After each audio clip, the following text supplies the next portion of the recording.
towards the one, the perfection of love, harmony, and beauty, the only being,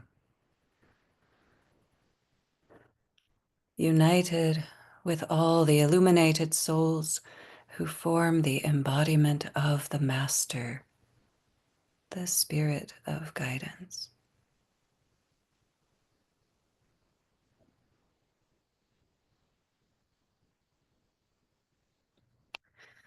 So now that the recording is on, I'll try to do a paraphrased recap of what I started with, which is that my in the body beloved Sufi teacher Ramat talks about Sufism like a tent or a canopy in which you can go any direction you want, as far as you want, and not leave the canopy, the tent. That is a loving surround, a container, a holding, a nourishing, a protection, a safety, and a love that includes everything you could possibly want to include.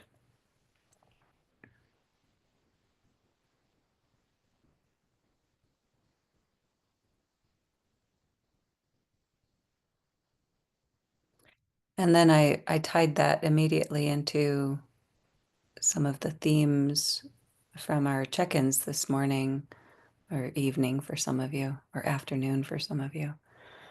That is about Taoism and Buddhism and Christianity. I don't think I've ever heard anyone say that Taoism is the path of love. It's the path of flexibility, of acceptance, of being at peace with what is, being in harmony with oneself and with the 10,000 things of existence. And, that's not a literal number. It's an indication. It's like of all the things. And and also Christianity as the path of love, and Buddhism as the path of compassion, which is love. And not all spiritual and wisdom paths call themselves or refer to themselves or think or address things in the context or in the language of love. But here's what I think is an aspect that makes Sufism unique, is that we can look at all of the qualities and all the defining characteristics and all of the values that we hold as sacred, as precious, as invaluable in our human experience. And we say that every one of those qualities is an expression of love. They're not all called love, but Piro Murshid Inayat Khan, my not in the body but still very much present Sufi teacher Inayat Khan, says that there's the fountain, the stream of love that rises and is infinitely expressing itself into every individuated little drop, and every drop that comes from that fountain we call something else, but it all comes from the same source, which is love. All of the attributes, all of the characteristics and qualities that we take comfort in, take guidance from, that we trust, that we value, and that we try to orient our lives around.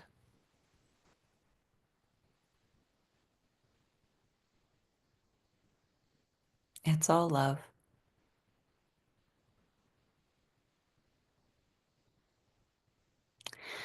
I want to come back. I want to make sure to come back to a thing that one of you said, that was spending time in prayer and studying and exploring and discussing these teachings in Sufism, or there was a reference also to the Gita, the Bhagavad Gita, and about how doing these things and doing zikr, learning about zikr, reciting the beautiful names of God in Arabic or in whatever language, but the specific reference from this morning was Arabic, that these things are better than doing things that take us away from God or that are against God. And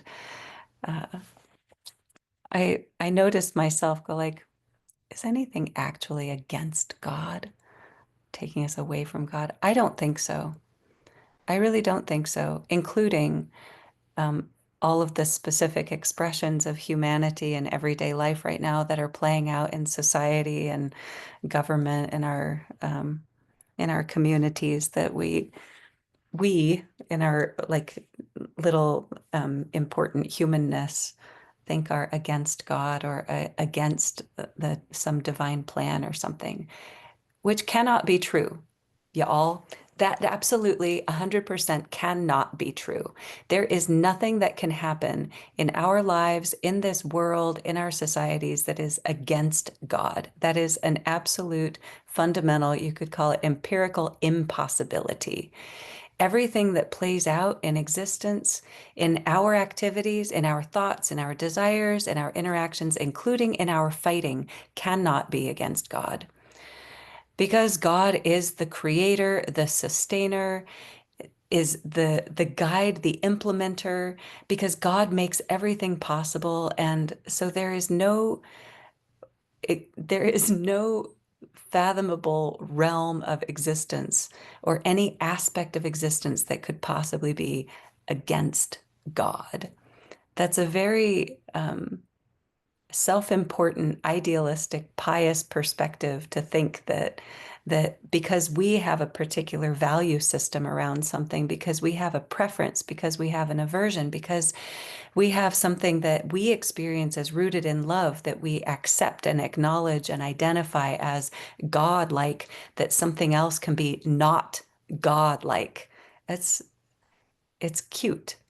It's I shouldn't say that. That sounds way too dismissive. I don't want to be dismissive about it, but I also don't want to encourage any narrow-minded thinking that assigns God to some qualities of expression or existence and not God to other qualities of expression and existence. It's not true. We think that it is for good reasons. We have lots of good reasons for that, and that doesn't make them true. I won't remember Murshid's exact phrase right now because my brain is really squishy and not very excellent right now. I mean, it's still excellent, but not very smart right now because I'm tired and uh, in a different time zone, a little bit, not a big deal. But where he says, seek not to limit God to your own virtues. God is beyond your virtues, O pious ones. That might be an exact quote, or I might have missed a word or changed something, but you get the idea, and the essence is totally there, right? Don't try to limit God to what you think is right and good. God is beyond all of your preferences and aversions and value limitations. Oh, pious ones, if you think that you are being pious, meaning that you are doing what is right and good, that is somehow distinct and better than something else, God is beyond that. Don't fall into those illusions and delusions, my friends. It is not honest and it is not true and it is not in any way practical or effective or smart or possible to try to limit God to what you like or to what you think or to what you value. Even though what you like and what you think and what you value is beautiful. It is. It's all entirely beautiful. And God is big enough to live within and beyond every one of our value systems, every single one of them, within and beyond.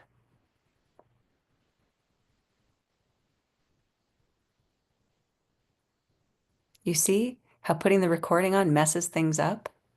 You see? It just makes everything weird. Okay. So, learning more about love and embodying the truth of love in all circumstances.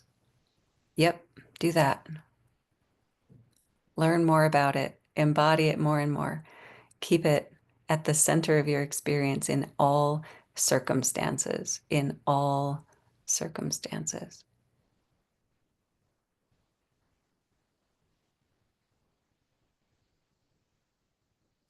That's not in opposition to all circumstances. And it's not actually, what was the word? Irrespective. It is not irrespective. It is inclusive of all circumstances. So Murshid described things about um, the disharmonious or inharmonious or non-harmonious, whatever, circumstances and experiences of life, and our natural, totally understandable human tendency to rail against what we experience as disharmonious. We immediately want to rail against it. We want everything to be comfortable and easy and beautiful based on our perspective and our experiences, values, tendencies, desires. Those are not all the same thing. They're all very different things. He gave an example of like if you are in a place where you want things to be quiet and lovely, and there are some noisy children playing nearby or fighting nearby, that we want to immediately go, stop being so noisy, stop playing so loud, or stop fighting around me. I don't enjoy it. But that is not the right way. Murshid would say that's not the right way. He would say the right way is to get down on the floor with the children and to meet them where they are, to meet them in their play, to meet them in their loudness, to meet them in the vibration, the atmosphere, the energy, the expression, to meet them in that. Not, that doesn't mean to surrender to it or to be hijacked or beaten down into it. It doesn't mean to be steamrollered over so you end up being subjected to it. It means to meet it on purpose, to go, what's happening here? And let me get into that vibration. And once we are in that vibration, once we have met that, understood it, harmonized with it, like we're in it, then we can guide it to a higher vibration. But we have to meet it as it is in order to understand it and work with it. And then we move it to a higher vibration through an attitude and experience of understanding and of love.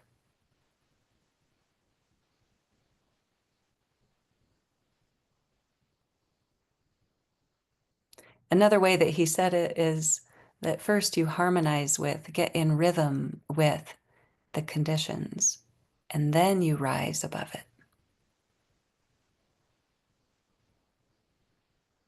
Like coming back to our favorite word for today, the master first understands the water and then rises above and walks upon it.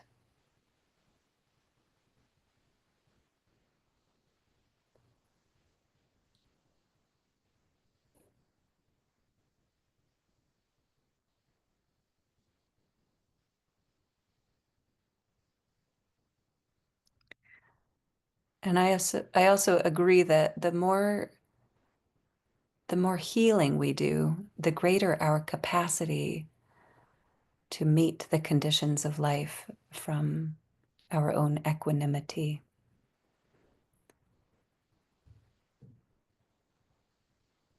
Healing means to untangle the knots of constriction and resistance, to notice any places within us that are uncomfortable and rigid, and to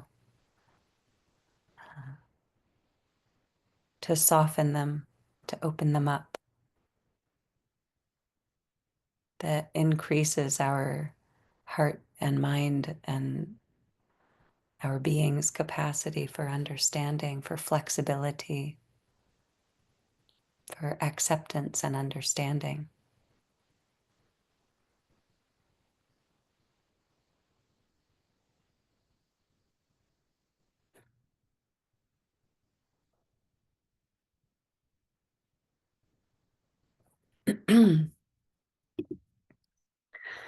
Practical practices and exercises for habituating oneself, for training oneself.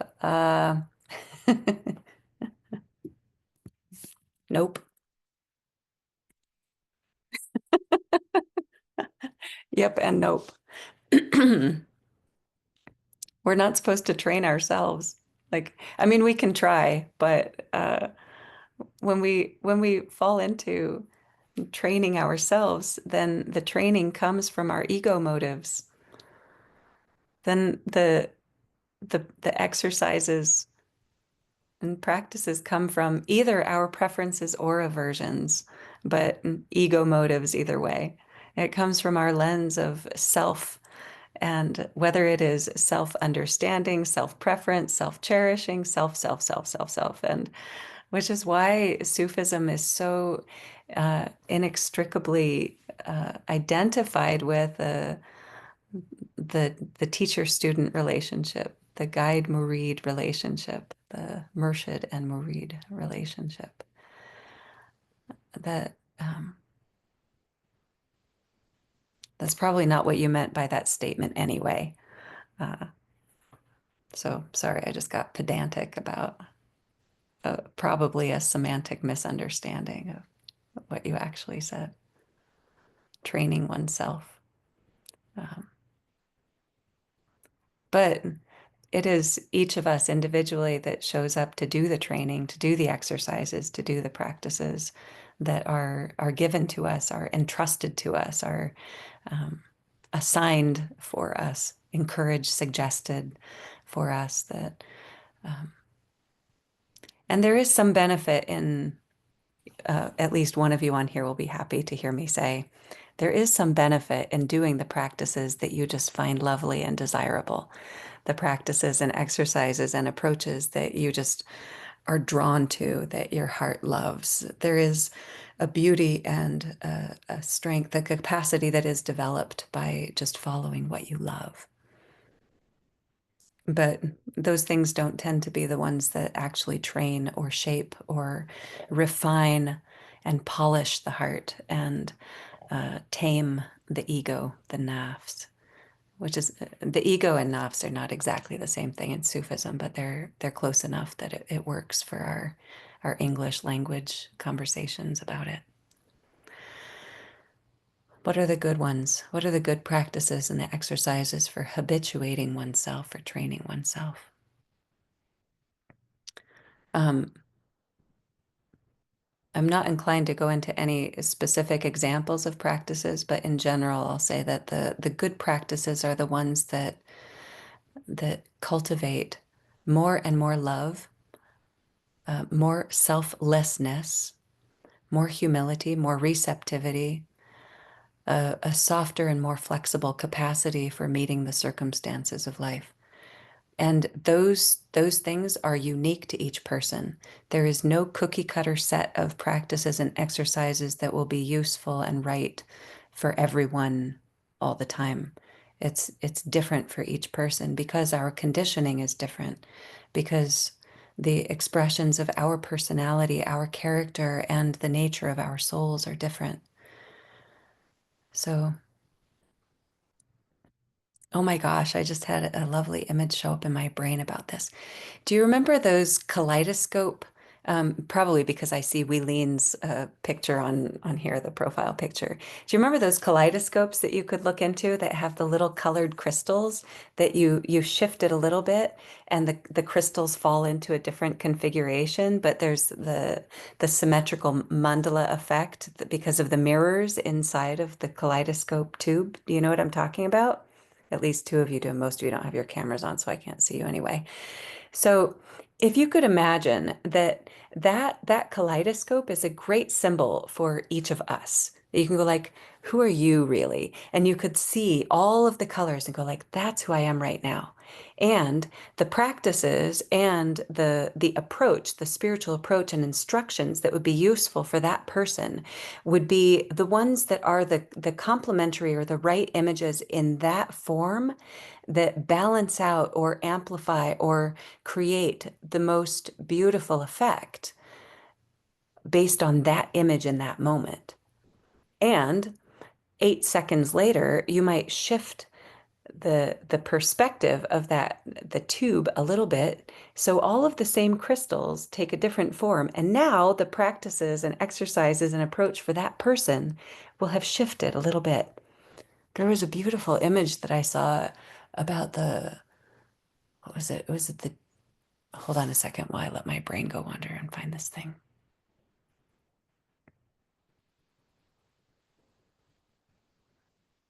It was a mathematics professor that was looking at the images of a repeating pattern, a rhomboid pattern that it looks like it doesn't repeat to the normal human eye and human brain, but there is a repeating pattern. You know, like the Alhambra. My brain is all over the place today, y'all. Sorry. That but if you put one of them by itself and you take another one and overlay it, then you can't see anything. It blacks itself out. It's like the opposite of polarized lenses. But then if you shift it a little bit, then everything comes into focus in the pattern that is like woven in there, but it's so subtle, it's so nuanced. That's a pretty good indication of, or a symbol for what the spiritual path is like and what kind of attention and guidance each person needs. It's so unique.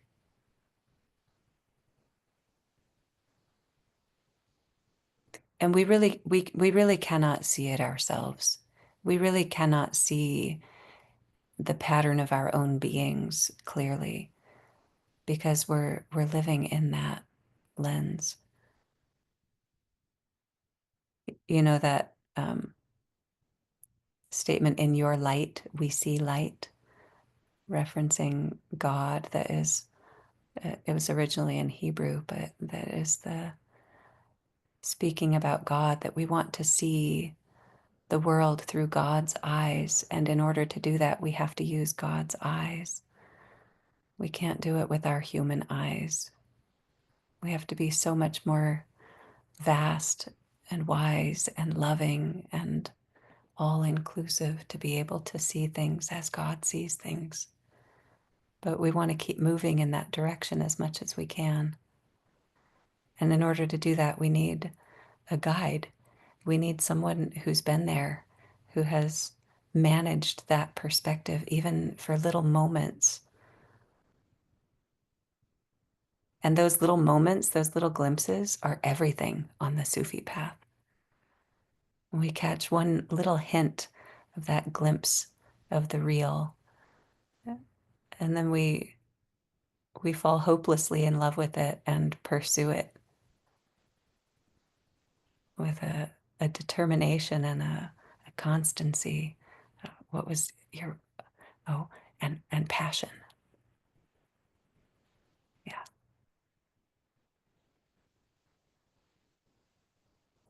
All right. Pausing the recording because I've already talked way too long. Okay. So, what a rich conversation. This really is the crux of the matter, isn't it? Like every spiritual path and every religious uh, expression is based on, happens because, exists for the purpose of helping us understand our place in the world and our relationship with our own selves, with God, and with everyday life. Like, and some of them function with a lot of rules and instructions, and some of them function with some just essential heart radiance, and some of both. And so, alhamdulillah, praise God for all of that. So, a few more things to come back to from things that y'all have said. There was a question about how to reconcile trying to do good in the world with an attitude of equanimity. And I think that we get a little bit confused with the word reconcile because that sounds like again, I don't want to fall into any semantic misunderstandings. I'm not assuming anything that you might have meant by the word reconcile. That that sounds like you just make things all like blend together, and whatever differences are there, you just like weave it into a nice, tidy little package that I think that there's a way that we can try to like harmonize things, but there is also a way that we can just expand our own awareness and our own heart and our own beings in order to encircle and embrace all of it, even if it is um, disparate parts, even if things are so distinct from each other that we can still include it all in our own hearts. The Sufi, the beautiful name of God is not just Sufi, it's also in Islam, but the Arabic word for it and the name of God is Awasiya. That is the all expansive, all inclusive, all encompassing, all embracing, that is the quality and nature of God and is also an aspiration and a potential for our human experience, that we can make ourselves wide enough to do everything we can to improve the conditions of the world, to lift the condition of humanity, and to have our own equanimity, and to see things as they are, and also see things as we are. And there's room for all of it. We can include all of it. So any things that we find that we're like, this doesn't work with that, that's fine. Can I include that too?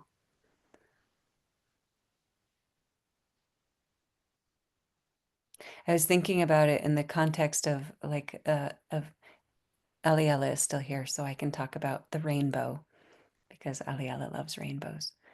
That with a rainbow we can see well, some of us can see every distinct color, and we don't try to make them the same. We celebrate and love them for the beauty and the diversity and all of the unique expressions of color and light. That goes into this question about the different Sufi orders, the different branches of Sufism, the different schools of Sufism, and how I think the question was how do we reach out to meet and to take hand across the different distinctions and expressions. And there were several things that you all said this morning. That's not how you say the word y'all, but it's how I say it sometimes. That is about um, the bridge, the divide, the the getting across or getting over or through or whatever. And you know, you know, not everyone wants to have their hand held. Not everyone wants to be met. Not everyone wants for you, for me, for us to reach across and say, look, we're connected. Not everyone wants that. So I think it's important for us to examine our own agenda and preference and longing for that, and to try to find our acceptance and respect for each path and each person and each expression being exactly what it is. We don't need to reach across and bring anyone across to where we are. That that goes fundamentally against a really central idea that Murshid talked about a lot. He came back to this a lot, that he said, in the East, to wake someone who is sleeping is an egregious sin. To wake someone who is sleeping is a horrible disrespect. It is really inappropriate and undesirable. That when people are sleeping, they need to sleep. And if people want to sleep, it is our responsibility and our loving regard, our respect for them to let them sleep. That we don't try to wake anyone. We don't try to bring anyone anywhere they don't want to go, or to try to assume our perspective, our value, our narrative, our desire for them, no matter how well intentioned. He did say also, along with that, so you don't feel completely disempowered, that if someone is starting to stir in their sleep and starting to indicate their desire to awaken, then we can offer our help.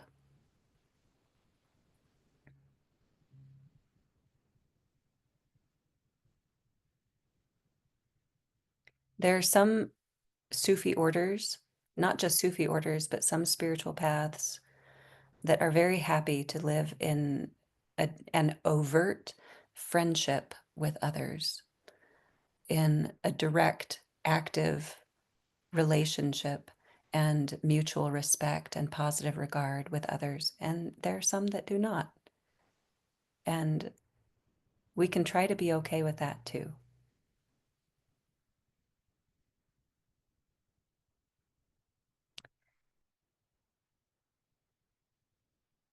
Similarly, a theme about finding and holding one's steady space, and also the value of connecting with like-minded people.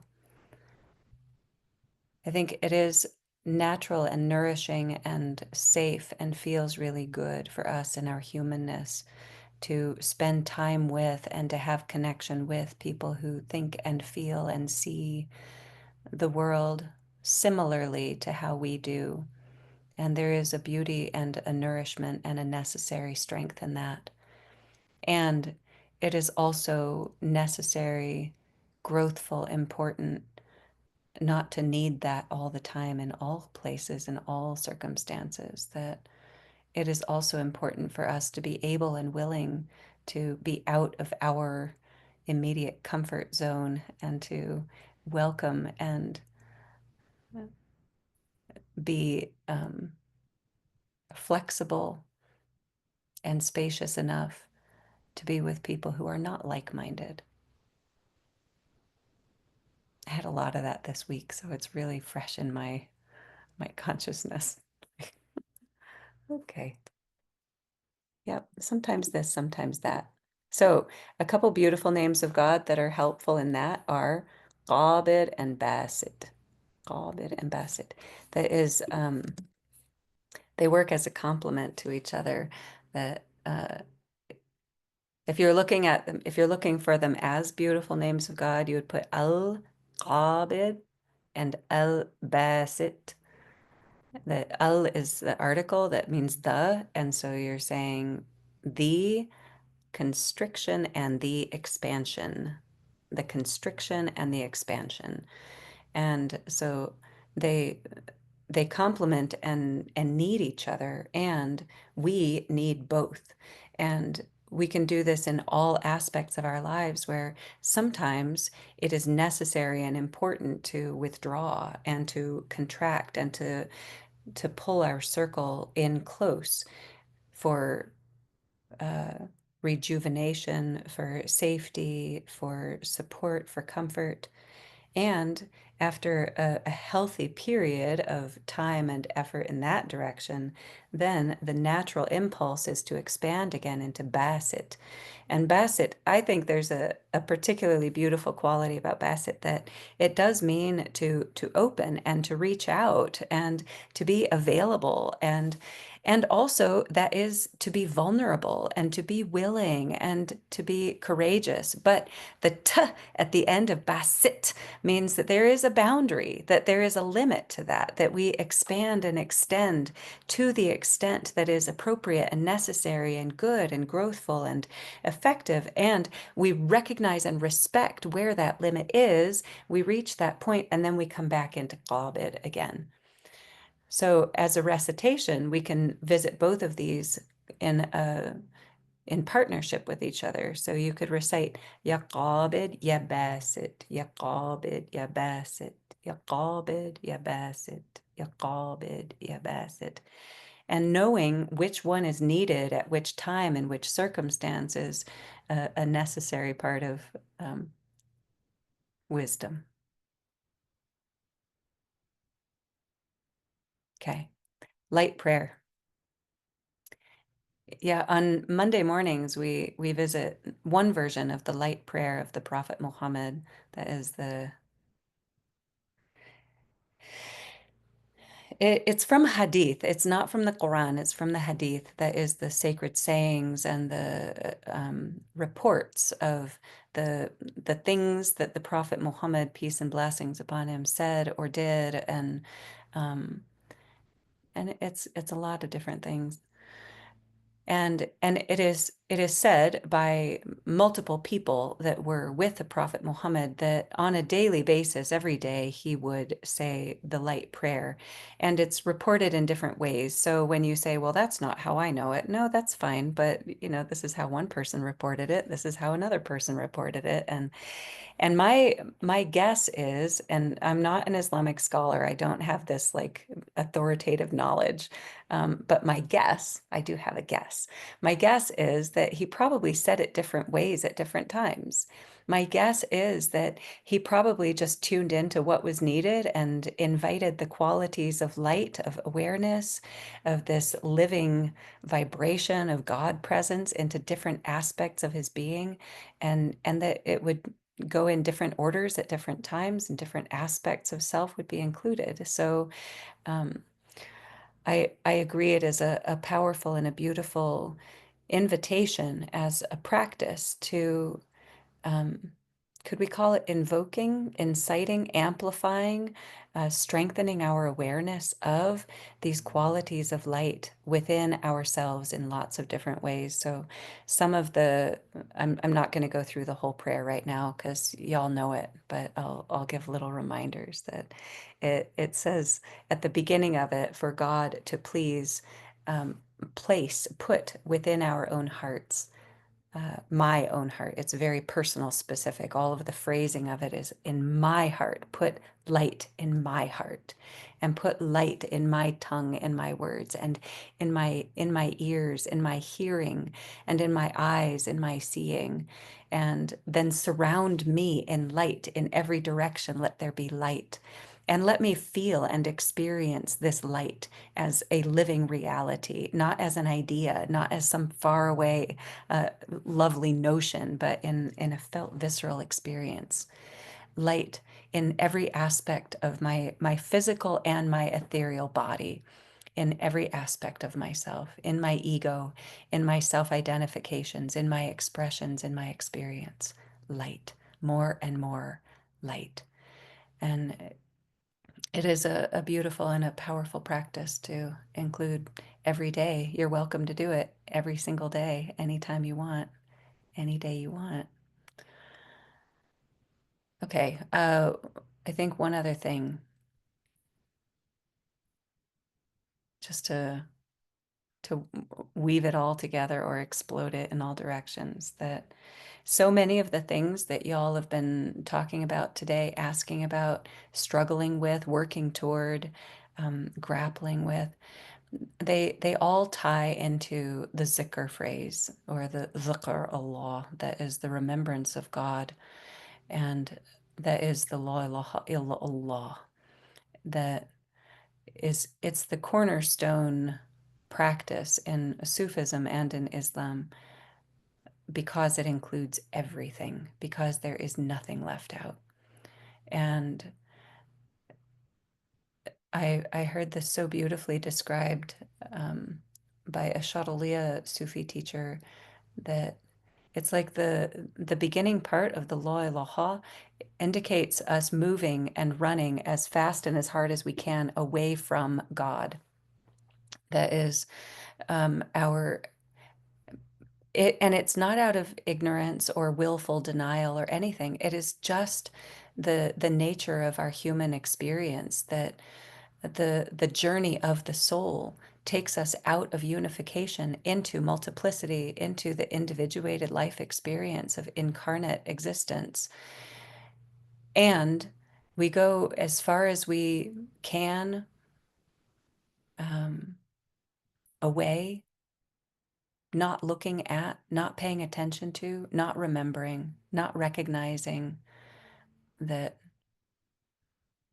actually, illah, oh, wait a second, but illallah.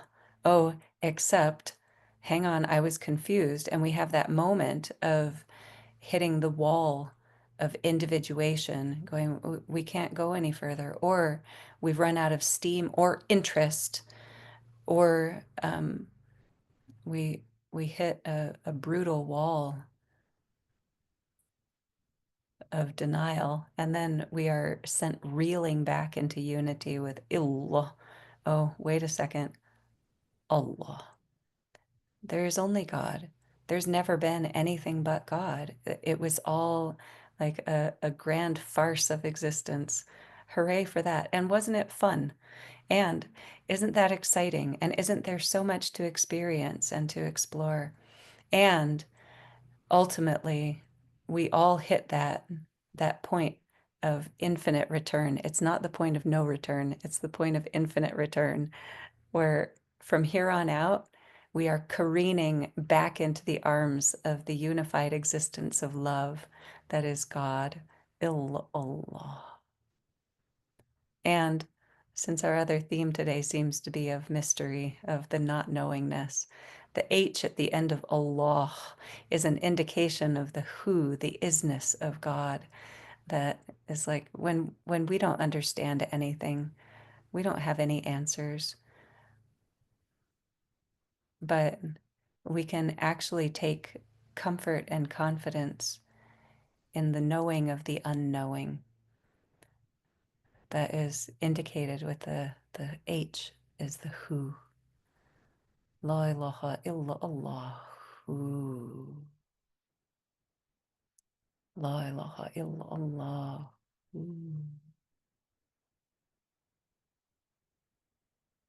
La ilaha illa Allah.